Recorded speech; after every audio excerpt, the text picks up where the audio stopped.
Olá, seja muito bem-vindo a mais um Tech Startups, o seu programa de tecnologia e agronegócio. Uma das etapas mais importantes da produção agrícola é a semeadura. Afinal, estão envolvidos altos custos com sementes, fertilizantes. Por isso, a importância de minimizar as falhas desse processo. Uma semente mal colocada no solo ou não colocada é um erro que não pode mais ser corrigido na safra. Hoje a gente vai falar do projeto de inspeção periódica de semeadoras, o IPS, e como ele auxilia os produtores nessa etapa. Quem participa com a gente é o Paulo Arbex. Ele é professor doutor em plantabilidade na Unesp de Botucatu. Seja muito bem-vindo, Paulo. Obrigada pela sua participação. Já começo te perguntando como e quando esse projeto foi desenvolvido. Olá, Raíssa. Mais uma vez, obrigado, né? Sinto-me honrado da participação aqui. E assim, o IPS, né, que é o projeto IPS, é a Inspeção Periódica de Semeadoras, é um projeto criado, um projeto de extensão criado pela gente, né, pelo GPD, o Grupo de Plantio Direto, que está rodando o Brasil inteiro para disseminar essas boas práticas de plantio, né? Ela foi... a inspeção ela foi criada em 2017, de lá para cá a gente cresceu muito, né? Então, cada ano a gente vê evolução. Então, eu sinto gratificado, né? Que essa inspeção ela está ajudando os produtores a aumentar a sua produtividade. Isso para a gente é motivo de muito orgulho. Muito bem, então vou te perguntar até na prática como funciona esse projeto e que metodologias, né, vocês desenvolveram nele. Então, Raíssa, primeiramente, é assim, a gente desenvolveu a metodologia por acreditar que uma semeadura bem feita, como você própria falou, né? Uma semeadura bem feita, ela faz toda a diferença. E ela faz a diferença na produtividade. A gente tem vários artigos, a gente tem várias pesquisas comprovando isso, que a boa distribuição das plantas, né, essas metodologias que a gente ensina na prática, lá no produtor, na propriedade dele, faz toda a diferença em relação à produtividade que ele vai ter. Então, a gente tem acréscimos aí de 3 a 5 sacos por hectare, que é uma coisa fantástica, né? Só aplicando técnicas de boa plantabilidade. Ou seja, quando a gente leva essa inspeção, a metodologia é bem simples. Ela conta, né? A gente divide em 3 fases. Quais são essas fases? A primeira, a gente faz uma explanação sobre os conceitos de plantabilidade, sobre os resultados de pesquisa que a gente tem aqui na Unesp e em todo o Brasil, em todo o mundo, né? Mostrando que a plantabilidade vale a pena. Essa é a primeira fase, que pode ser feito no barracão. Nós já fizemos no barracão de máquinas, nós já fizemos no escritório, nós já fizemos próprio no campo, né? Até no campo a gente já fez essa primeira parte. Depois a gente tem a segunda parte, que seriam os simuladores, né? A gente tem os simuladores tanto para a semeadora mecânica quanto para a semeadora pneumática e o simulador de adubo. Então, quer dizer, fica completo. O produtor só dá um pouquinho do adubo e um pouquinho da semente que ele planta e a gente já faz uma simulação. Para que essa simulação? Para ele ver, né, que, por exemplo, eu vou dar um dos exemplos que acontece com os simuladores. Se eu aumentar muito minha velocidade, eu mostro nos simuladores ali, que se eu aumentar muito minha velocidade, a distribuição já começa a ficar imperfeita, e isso vai acarretar em prejuízo para ele, né? E a terceira parte, que eu julgo ser a mais legal, né, a que eu mais gosto, é ir no campo. É ir no campo, então vamos lá na máquina do produtor, e fazemos essa parte aí de aferição da máquina. Então a gente faz um checklist na máquina, Raíssa. E aí, como é possível reduzir os insumos utilizados com o IPS? Fantástico. Então, quando a gente mostra, né, os defeitos ou as coisas que estão feitas de maneira não correta, fica muito mais fácil para ele analisar. Por exemplo, eu estou colocando semente a mais, né? Na hora que a gente faz a regulagem da máquina, a gente consegue comprovar isso. Eu estou colocando adubo a mais ou adubo a menos, tudo isso é custo. né? Tudo isso envolve custo e a gente sabe que hoje, né, cada vez mais a gente está com as contas na ponta da caneta, quer dizer, eu já sei quanto que eu vou gastar de semente, quanto que eu vou gastar de adubo, então a gente mostrando. E outra coisa importante, Raíssa, é a manutenção na máquina, né? Isso aí em termos de custo é um negócio que fica muito claro, né? Que o custo-benefício da manutenção bem feita é uma coisa que reflete direto no bolso do produtor. Então a gente fala assim, ó, quanto mais manutenção preventiva eu fizer, menos corretiva eu vou fazer. E isso reflete no bolso em relação aos gastos que ele tem. E aí, Paulo, como é que são os prazos dessa inspeção, né, para ela acontecer? Como é que são esses intervalos de tempo? Como funciona isso também na prática? Essa pergunta é excelente, Raíssa. Porque assim, qual que é a ideia nossa? Como é um projeto, nós somos da academia, como é um projeto de extensão, né? O que a gente quer? A gente quer, né, que seria o melhor dos mundos e uma vez só na propriedade. Tá? Então, o produtor vai lá e chama a gente, contrata a gente. A minha ideia é uma vez só. Só que, na verdade, não é isso que está acontecendo. O pessoal gosta tanto do curso que está chamando a gente todo ano. Então, vai lá e tem essa melhoria contínua, que faz parte também, né? Essa época antes do plantio, que começou aqui, essa época de julho, agosto, setembro, outubro, e até agora em novembro, a gente não para. Por quê? Porque nós estamos dando treinamento para poder acertar a máquina para fazer o bom plantio, né? Então, esses prazos, como eu falei, eu quero que eu não volte mais na propriedade, ou seja, eu volto lá só para ver que está certo, né? Porque o treinamento já foi dado, tá bom? Muito bem. Paulo, o percentual de falhas na semeadura ainda é alto? Como é que o Brasil está se posicionando aí perante outros países, né? Pelas pesquisas que você já fez, que você tem. Como é que está essa questão aqui no Brasil? Perfeito. Eu vou explicar falando do principal erro que a gente tem, Raíssa. O principal erro de implantabilidade que a gente tem é a velocidade excessiva. E isso aí provoca falhas e duplas que a gente chama, né? São as falhas de plantio.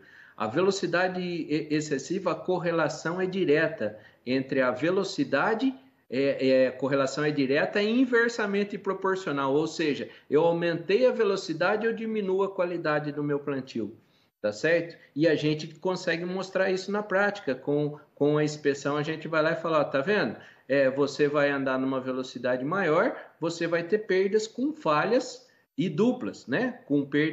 Com as perdas no plantio. E assim, tem um motivo.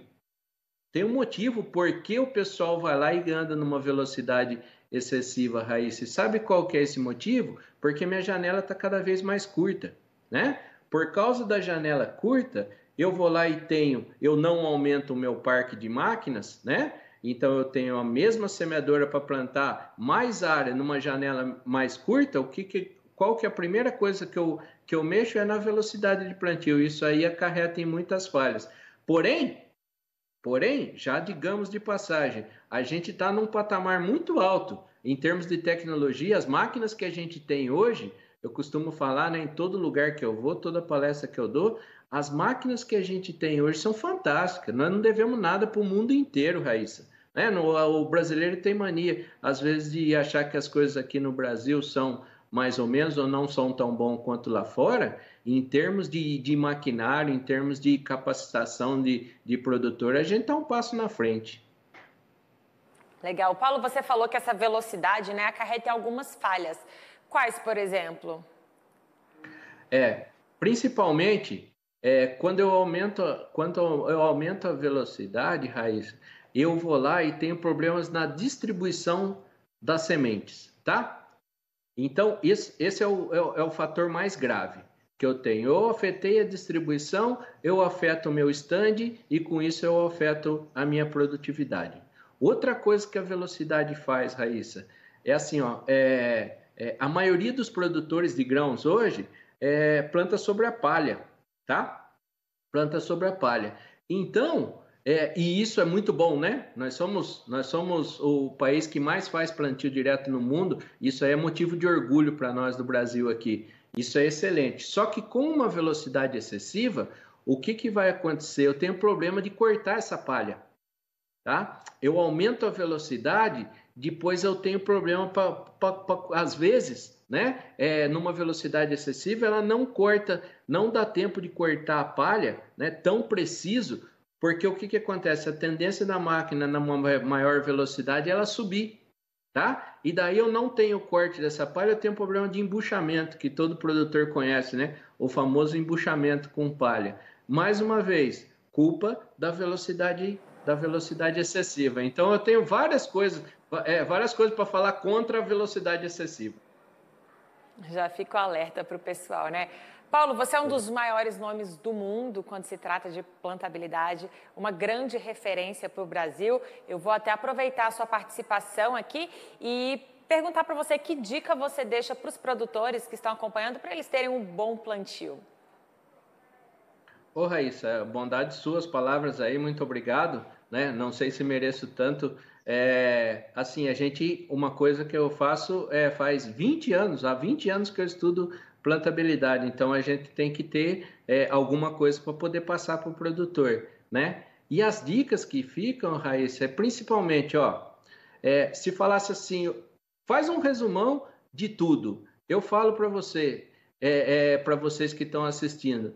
Primeiro, manutenção da máquina, tá? Manutenção bem feita da máquina. Segundo, capacitação da equipe. Capacitação da equipe é um negócio fundamental, porque quem sabe o que está fazendo erra muito menos, tá certo?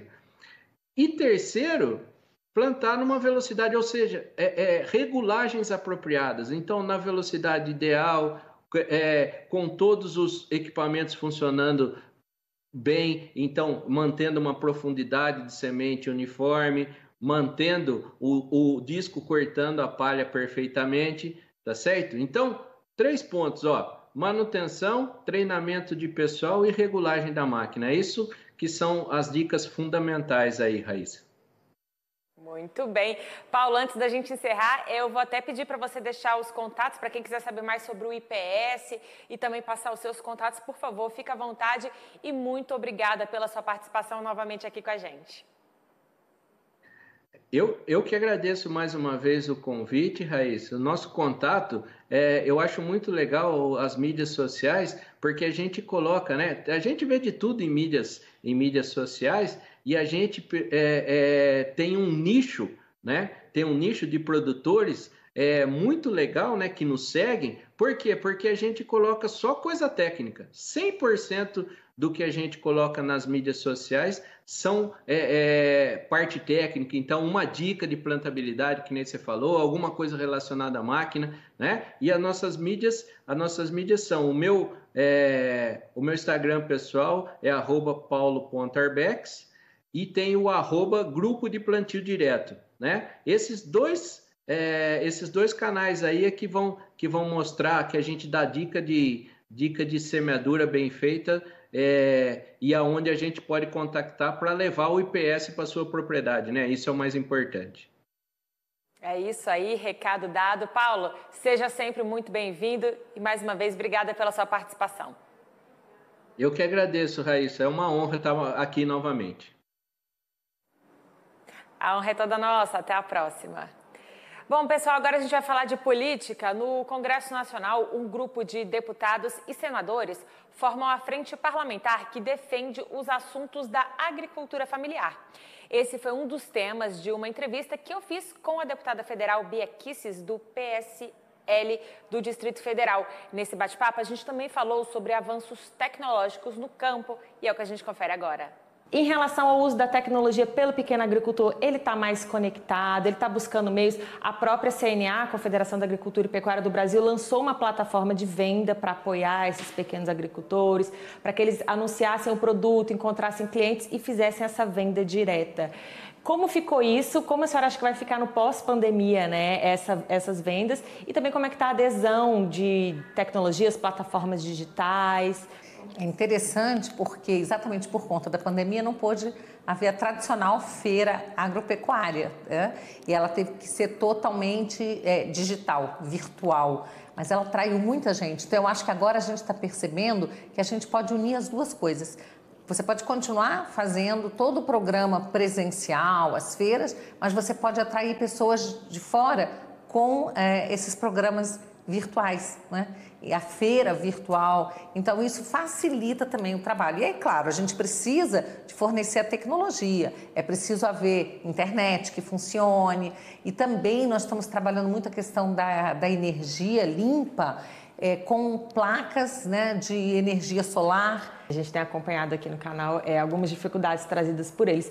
E para 2021, deputada, quais devem ser as pautas prioritárias aí para esse setor? Bom, nós estamos trabalhando junto à frente também do semiárido, né, porque nós queremos que o Distrito Federal seja integrado com as demais regiões do país, tá? Então, isso também depende muito de abertura de estradas. Às vezes você faz uma duplicação num quilômetro ou dois, às vezes, de uma estrada, que vai ajudar muito na questão da agricultura. Eu tenho recebido essas demandas, tá? Conversado com o ministro Tarcísio. Nós temos aqui próximo uma região em que tem uma curva, que é uma curva que gera muito acidente, morte. Então, estamos também trabalhando para resolver todos esses problemas que são pequenos, mas que fazem uma diferença muito grande para quem trabalha com agricultura. E uma ferramenta desenvolvida pela Embrapa permite ao usuário calcular de forma simplificada os custos do seu sistema de produção e, consequentemente, determinar a rentabilidade da atividade. A tecnologia é voltada à cadeia produtiva de caprinos e ovinos. Para entender mais sobre essa ferramenta, o AgroMais conversou com o pesquisador da área de socioeconomia da Embrapa Caprinos e Ovinos, o Killinger Magalhães. Então a gente confere agora a um trecho dessa entrevista. Com esse trabalho, nós visualizamos o potencial que os custos de produção têm como ferramenta para gerenciamento da propriedade. E desde então, nós aperfeiçoamos essa ferramenta. Nós temos incluído novas funcionalidades e hoje ela é disponível dentro do nosso site do Centro de Inteligência de Caprinos e Ovinos, e onde ela é acessada por vários produtores nas diversas regiões do país.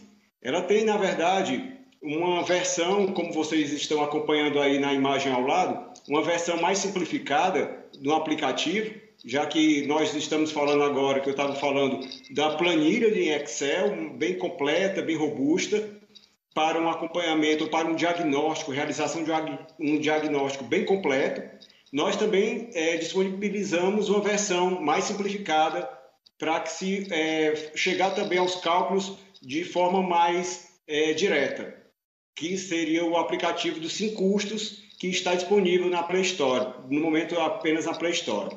E talvez o desafio seja até maior do que oferecer simplesmente uma ferramenta. Nós estamos falando de cadeias produtivas da ovinocultura e da caprinocultura, onde tem perfis muito diferentes, muito heterogêneos, e que, como nós sabemos, uma concentração da produção e dos estabelecimentos agropecuários dentro de unidades de produção familiares, unidades de produção de pequeno porte, de pequena escala, e que ainda não incorporou essa prática de gestão da propriedade. Então, o desafio, mais do que oferecer uma ferramenta de gestão, é levar para um público mais peculiar também essa prática de gerenciamento da propriedade. E que isso, dentro de cadeias que são de grande potencial de crescimento, como a ovinocultura tem se mostrado e a caprinocultura também tem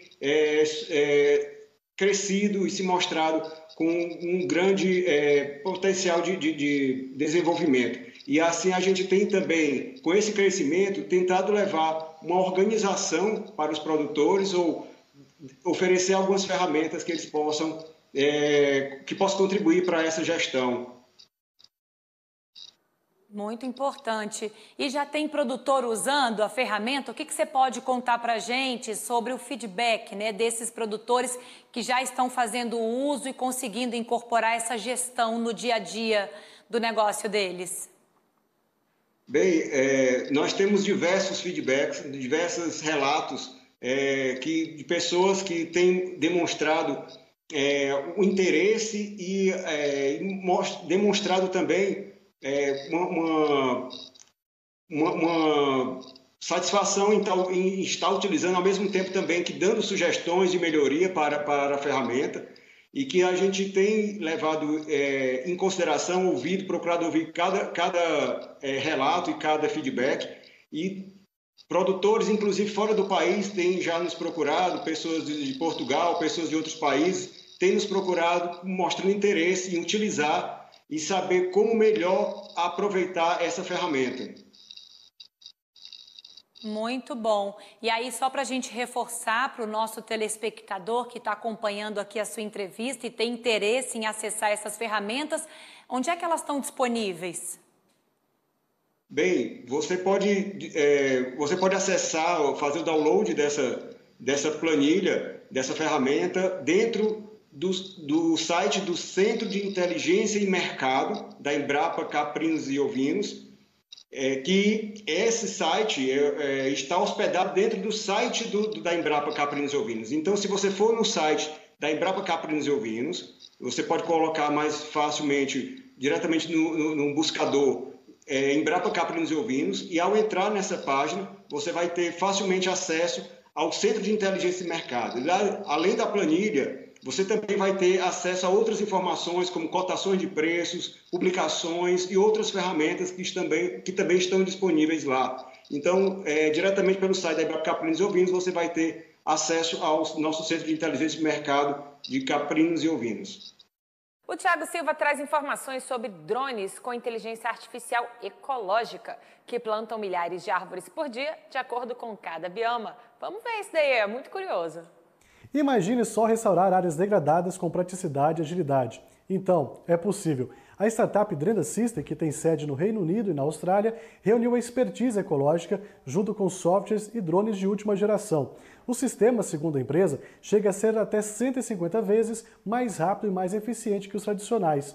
O objetivo da GTEC é plantar 500 bilhões de árvores até 2060. De acordo com os planos, a Drenda pode recorrer à sua frota de drones customizados para semear 120 sementes por minuto, o que multiplica em muitas vezes a eficiência em relação ao plantio manual e permite mirar as metas ambiciosas. E agora o nosso assunto é o aumento na taxa de prenhez bovina, redução na mortalidade embrionária e elevação na produtividade das matrizes. Esse foi o assunto de uma conversa nossa com a Érica Morani, ela é CEO da Emprenha, uma empresa de biotecnologia para a pecuária. Vamos assistir então a um trecho dessa entrevista. Ela surgiu como uma spin-off de uma outra empresa que nós tínhamos, sempre com o intuito de estar alicerçada, né, na busca de soluções para o mercado de reprodução animal, e também agora a gente está partindo para o mercado de reprodução humana. De 2008 até 2011 foi toda a parte que a gente trabalhou em cima das pesquisas e principalmente das patentes, que foi quando a gente submeteu, né, o pedido de patente, uma vez que a gente tinha encontrado aí uma solução bastante interessante. De 2011 até mais ou menos 2015, a gente ficou nos trâmites aí regulatórios, vamos dizer assim. Conseguiu como produzir, né, como registrar o laboratório, como o produto seria classificado pelo Ministério da Agricultura e os demais órgãos de controle que precisariam ter. E aí, de 2015 até 2018, a gente tem buscado muito, porque foi quando a gente só agora teve a licença do Ministério para liberação, né, de comercialização, foi quando a gente buscou aí toda a parte de compliance na qualidade, a gente tem aí estabilidade na produção, scale up da produção. Então, essa foi mais ou menos o percurso aí que a Emprenha teve durante esses anos. Esse produto é uma proteína recombinante que qualquer mamífero, precisa ser mamífero, qualquer mamífero produz. Por isso que nós também estamos entrando aí no mercado de humanos. Então, bovino, ovino, caprino, suíno, equino, o ser humano, eles vão produzir, né? A fêmea em gestação vai produzir essa proteína.